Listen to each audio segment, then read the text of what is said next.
that was pretty incredible. I hope you all enjoyed that. I certainly did. I certainly did. So let's see. I think that we're in another experiment here. And hey, April, good morning. Hi, Marlena. Good to see you here. So we're in another experiment today because my son is still not back to school in person. It's Monday morning school for him. And so he also has live stream, his classes are over Zoom. And so I'm hoping that there's enough internet Wi-Fi power that he and I can both, in essence, well, I'm live streaming to you and he's watching live stream. So I'm hoping that, there's enough oomph that it won't be problematic. So if it turns out that there's a lot of freezing up and, if I start developing problems here, I may have to move the live stream to 9 a.m. instead of 10 a.m. my time, but we'll see. So today's sort of a experiment. Fingers crossed that we've got enough mojo. Good morning. Nice to see you, Melissa and Cher. Love from Seattle. Good morning, Barbara. Hi, Shelley. So glad you all could join Mother and I today. All right, so let's get started.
Hello, beloved ones.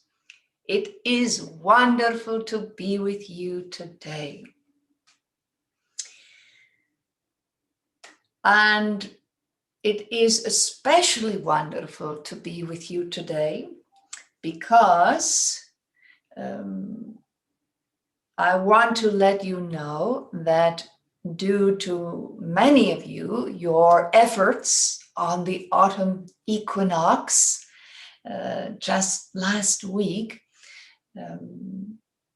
the energies of Earth change, Earth movement, balancing are coming into alignment.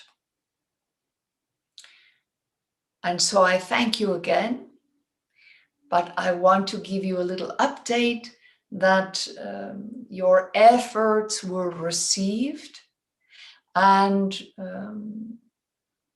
all is working as it needs to be. So what that means for you is that while you might see painful things happening in the world, much loss and big shifts for most of the people on the planet, you will continue to feel more strongly the rightness of these changes, your desire to be part of the solution as these changes are occurring, bigger calls to service, and much easier for you to answer those calls to service. Because you all know what it feels like to be drawn to something, to feel as though you need to do a certain something, but to not let yourself do it because of your fears. But your efforts have helped you to move beyond those fears, or when those fears come up, they don't take over, right? That you are able to recognize that when you are called, you need to answer that call, whether it's to serve in an obvious way or to create something that feels very much just like something you want to create, but without your conscious thought, it starts to serve others as you set it free and allow it to manifest, right? So all of those barriers are dissolving for those of you that are ultimately here to serve.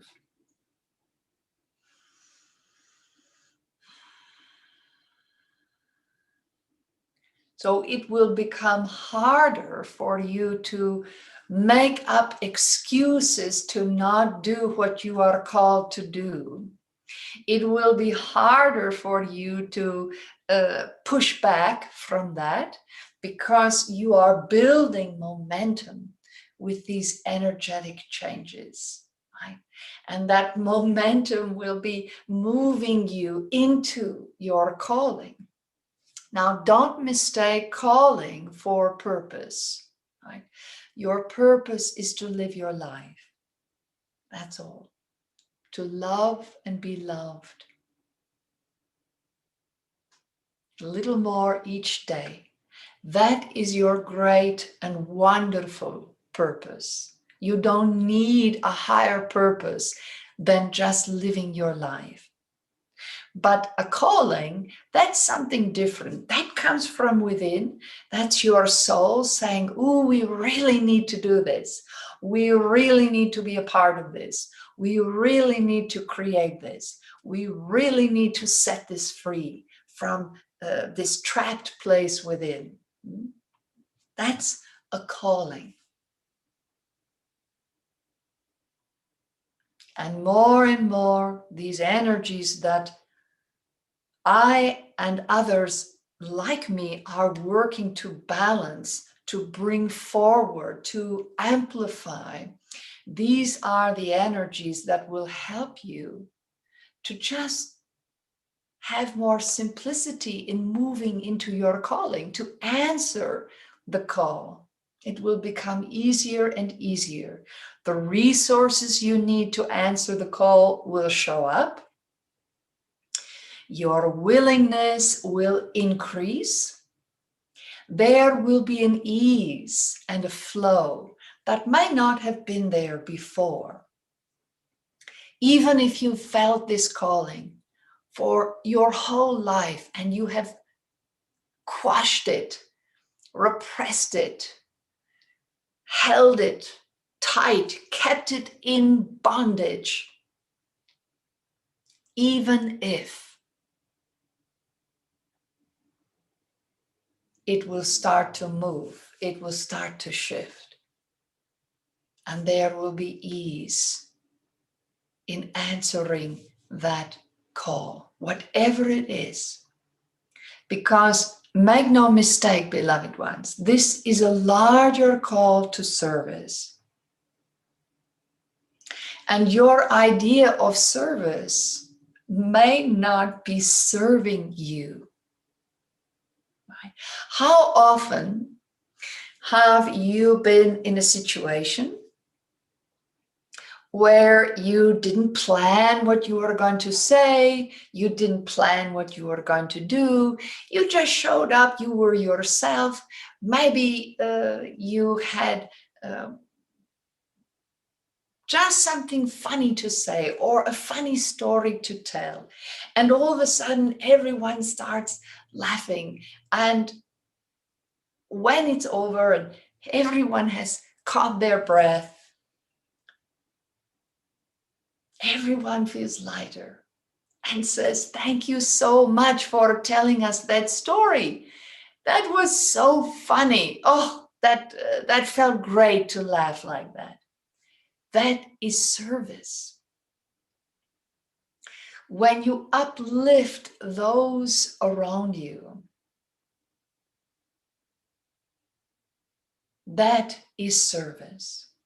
You do not have to solve world hunger. You do not have to find the cure for cancer.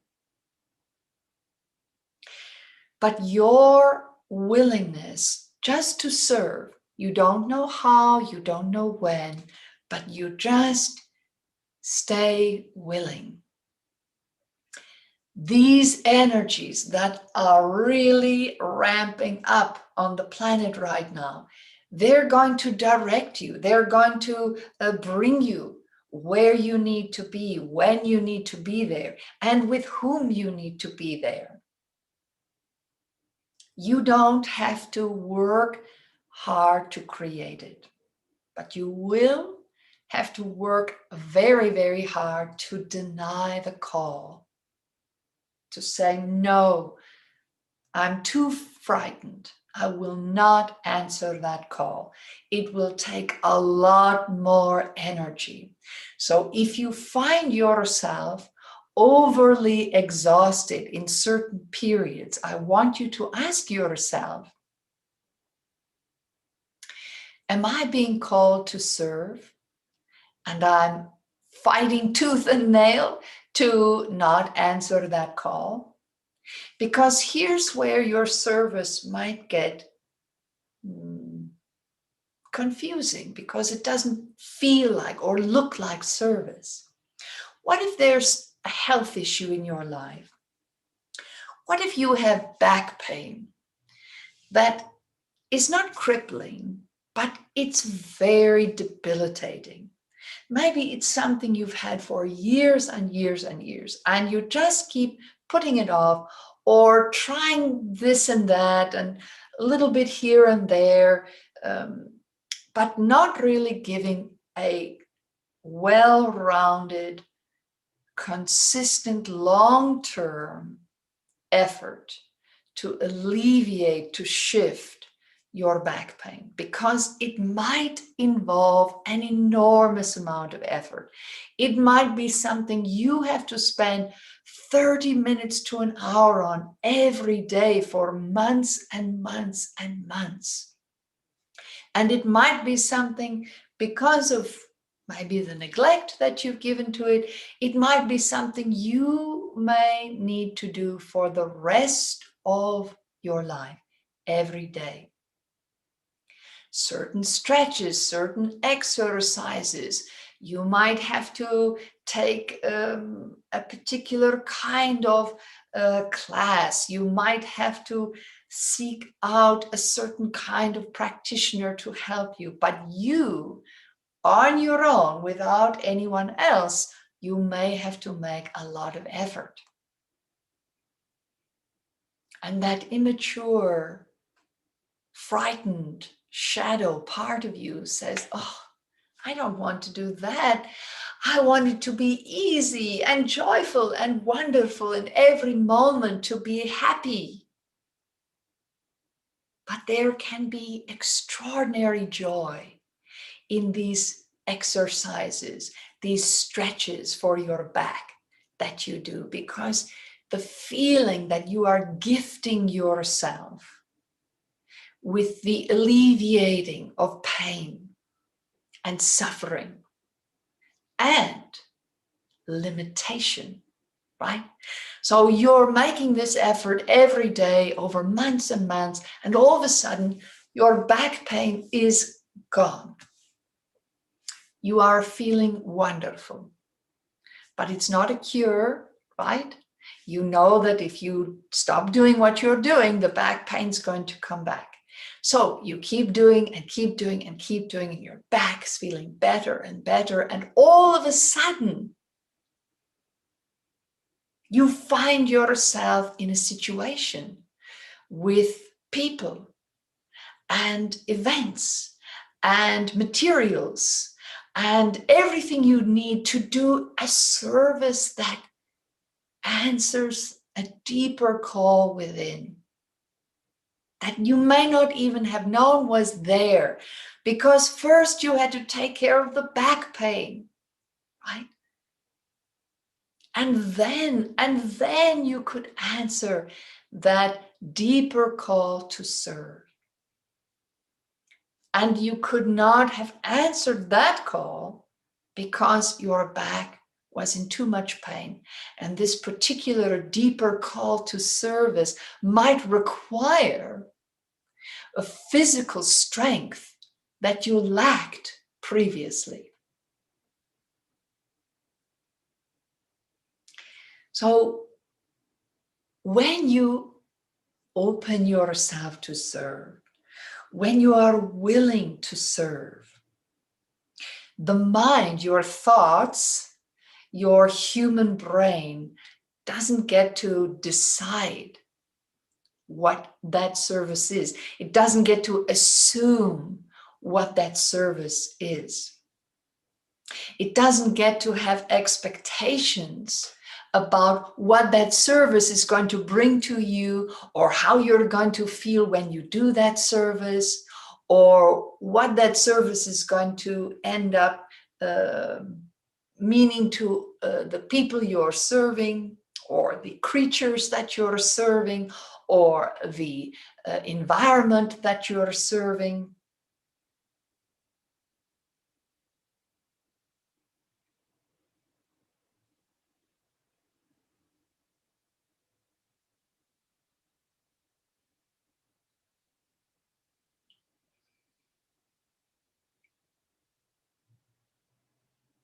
All that is asked of you is to answer the call.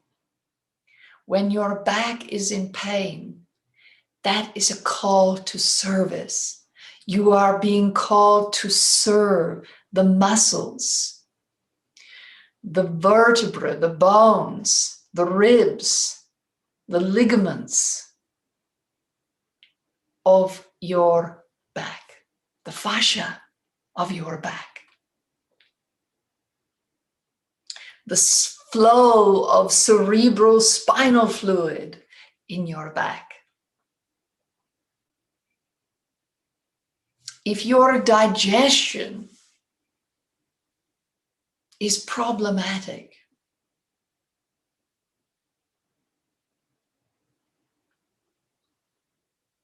let yourself serve your digestion.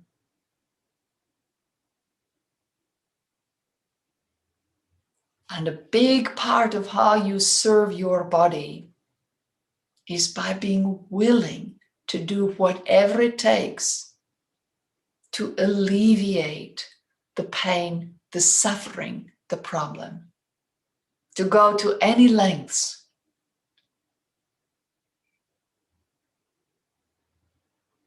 And when discouragement happens, you recognize that this is simply part of life.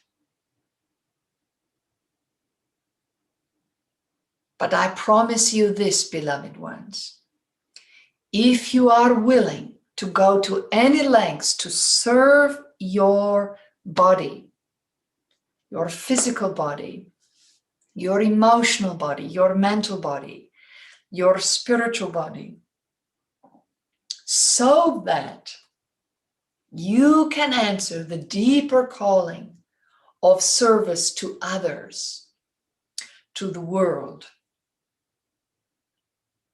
I promise you, you will be provided what you need to alleviate your suffering. You may not like it. The answer might frighten you. If you seek out professionals and they tell you, well, this is a common problem in your world. Take, for example, in the bowels, irritable bowel syndrome. It affects a lot of people, but they don't know how to cure it. They don't know why it happens. So even the very best professionals, whether allopathic or naturopathic or healers, everyone might have ideas, but in the end, maybe no one really knows how it got there, how it started, and there's no cure. No one likes to hear that. Because what might be presented is a system of management. You may have to eat in a way that is vastly different than anyone else you know. You may have to meditate to reduce anxiety and stress, tapping, all kinds of things, walking, exercise, all these other things that help the irritable bowels. Because this problem has limited your ability to have thriving, vibrant health. And all the things they, professionals, healers, are telling you to do are all things that, what you know, end up benefiting the whole of your life.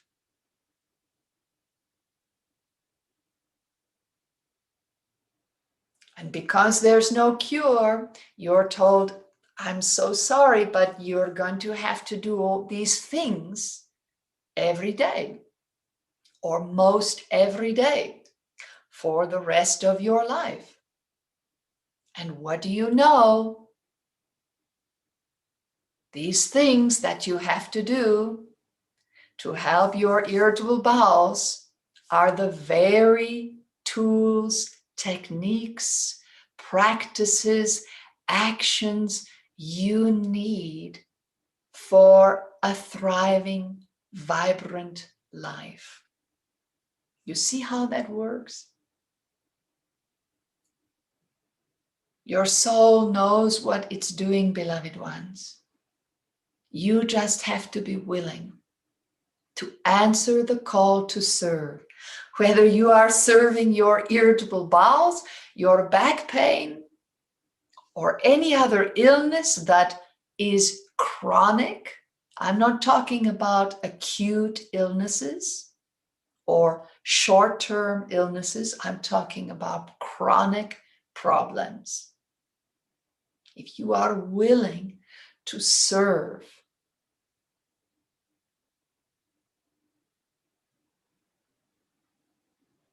I promise you, we will show you what you need to do. But I cannot promise you that you will like it in the beginning or that you'll be happy about it. But I will promise you that as you practice whatever you need to practice to alleviate your suffering physically, emotionally, mentally, you will discover a wellspring of joy you never knew existed within you. You will be astonished at how much better your life is. The quality of your life will grow exponentially. But it requires you to really, really listen to your body, your emotions, your thoughts. Because yes, people outside of you, techniques outside of you, they are wonderful and very helpful, but you must co-create with them from the inside. Right? And all that I mean by that, everything you hold inside your skin, your physical body, inside your thoughts, your human mind, not your higher consciousness. You bring your higher consciousness to co-create with your human mind, your thoughts. What do you need in order to serve?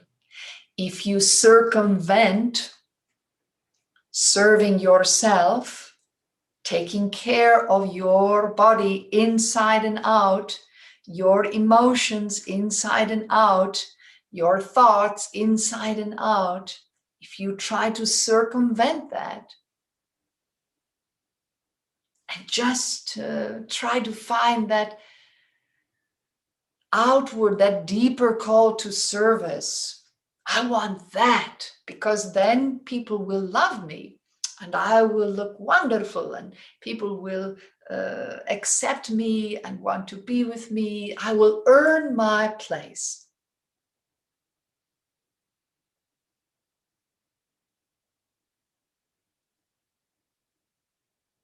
Can that bring you joy? Yes. Happiness? Yes. But will it fulfill you to the depths that you yearn to be fulfilled? No. Because you must serve the vessel.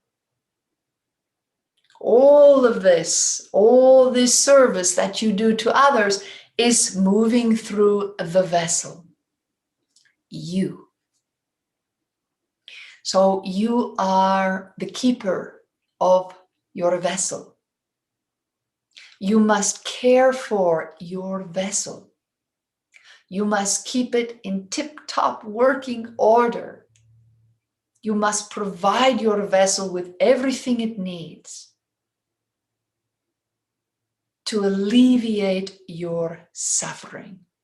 It is hard to be of service when you're suffering, because it can quickly twist into servitude and manufacture resentment and misery in abundance.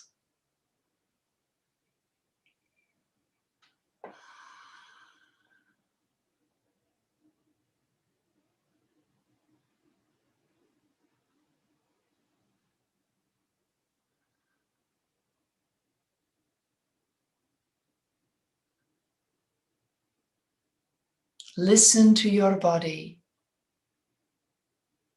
how it wants, needs to stretch, to move.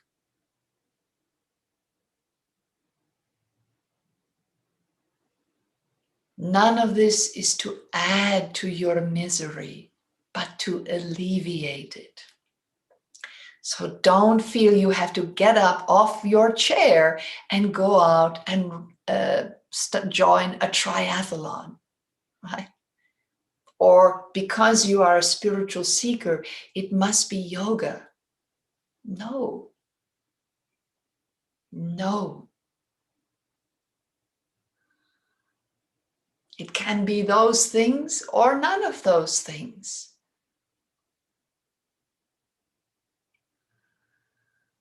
Your vessel, your care, your needs.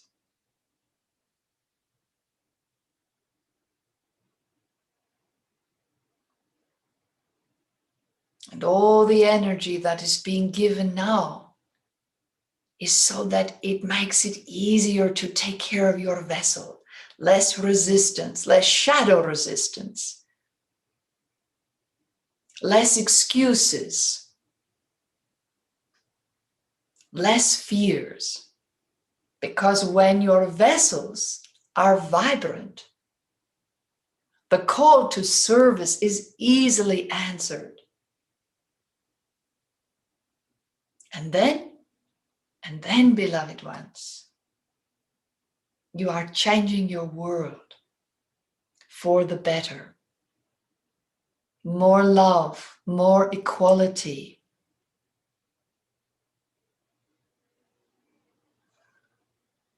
More consciousness. And the best part, more communion between you and the natural world around you, which of course includes the divine.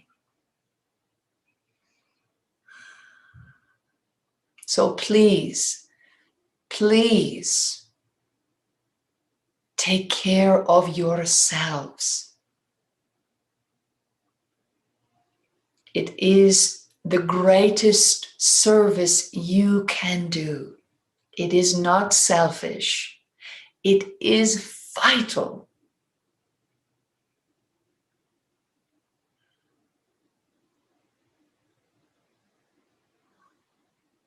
And listen for that deeper call to service. And you will find a grace and ease in answering that call. Because we are co-creating together. All is one.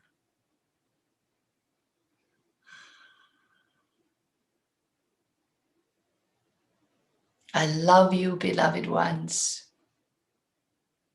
And I'm with you always.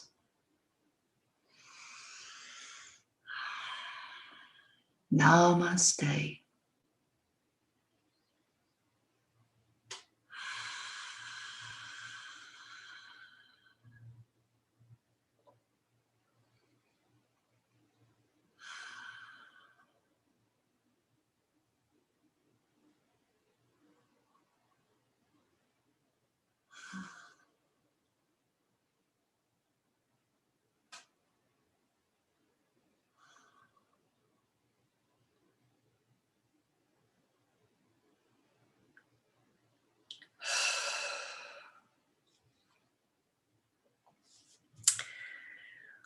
Well,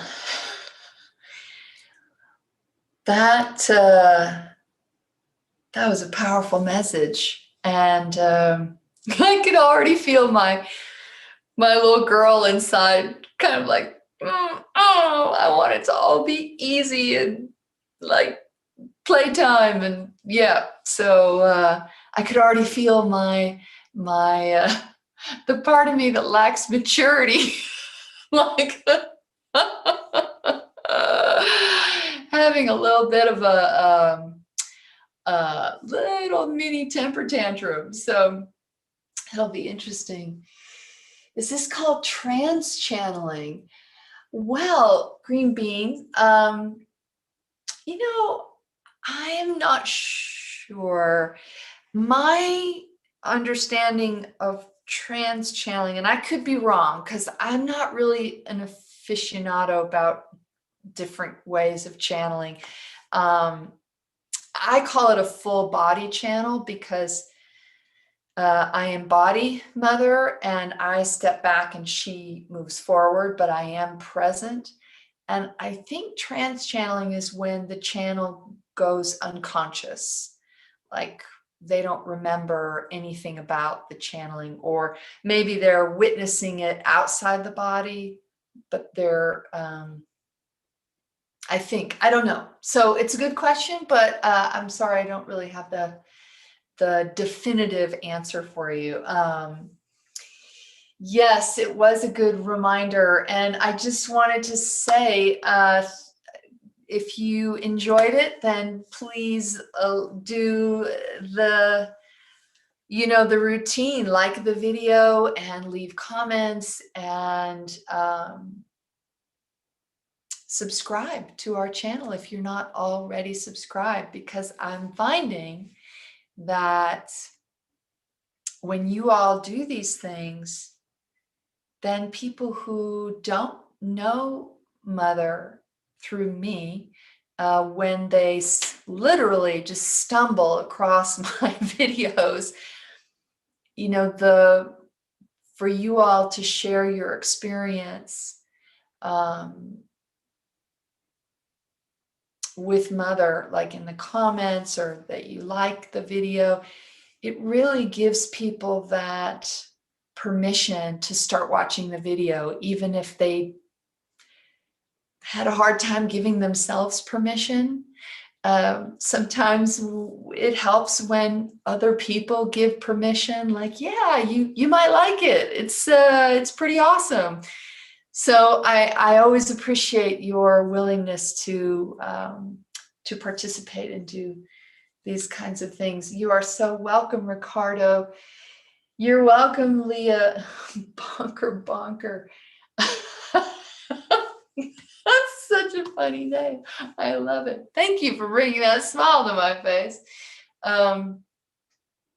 Oh, MB, yes, there are parts of me that are still so very immature. So I'm with you, my dear. But thank goodness, Mother has helped me mature enormously over the years.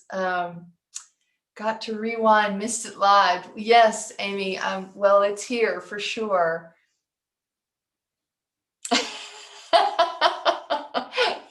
Yeah, she's my little girl. She's awesome, but sometimes she is a troublemaker. That's what my dad used to call me, troublemaker.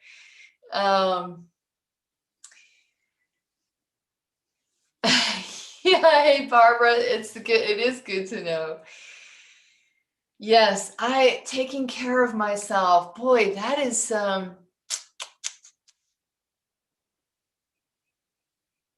hola, Eric 3000. Nice to see you here. Yeah, taking care of myself has been an odyssey. At times, I'm willing to do it, and then because of my childhood and what was sort of hardwired into me, and I don't know, maybe part of my genetics as well, but definitely from my childhood, um, taking care of myself has not come easily. That is not something in my life that just was like, oh yeah, I should do that, and then I just do it, and then I just keep doing it. Um, I have had to I've had to put a lot of effort into just becoming willing.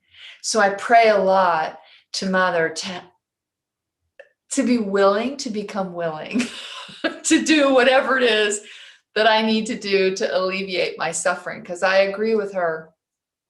When I'm out of suffering and misery, oh, it's so easy to serve. It's such a joy to serve. It's like, it's like a never ending well that I have, and it's amazing, and there's no issue around it. But the minute I start manufacturing my own suffering and my own misery, and I'm not taking care of myself, oh my gosh, the service becomes, yeah, like servitude. I love that word because it is so accurate. Um, so I think she just gave us the key today into how to serve with joy. And that is taking care of ourselves and alleviating our own suffering and any manufactured misery that we are perpetuating with our lack of self-care. And I think it moves beyond bubble baths and the occasional massage. It goes into a much deeper way of living and being. So thank you all so much for joining us today. And even after everything I just said, I really do look forward to serving you all next week. And it doesn't look like there was any problems with the internet or connection or any of that good stuff. So we're going to stay at the 10 a.m. Next week. So much love to all of you. Have a wonderful week. Take extra, extra, extra phenomenal, amazing care of yourselves because you are worth it. My gosh, that just makes me tear up. No matter what your mind tells you, no matter what your thoughts tell you, you are so worth all the care and love that you can give to yourself. You are such a beautiful vessel of light and joy in this world, and you deserve to be taken care of. And you're the one that has to do it. Lots of help from others, but we're the ones that have to take care of ourselves. Whew. Thank you. Love you all. Mwah.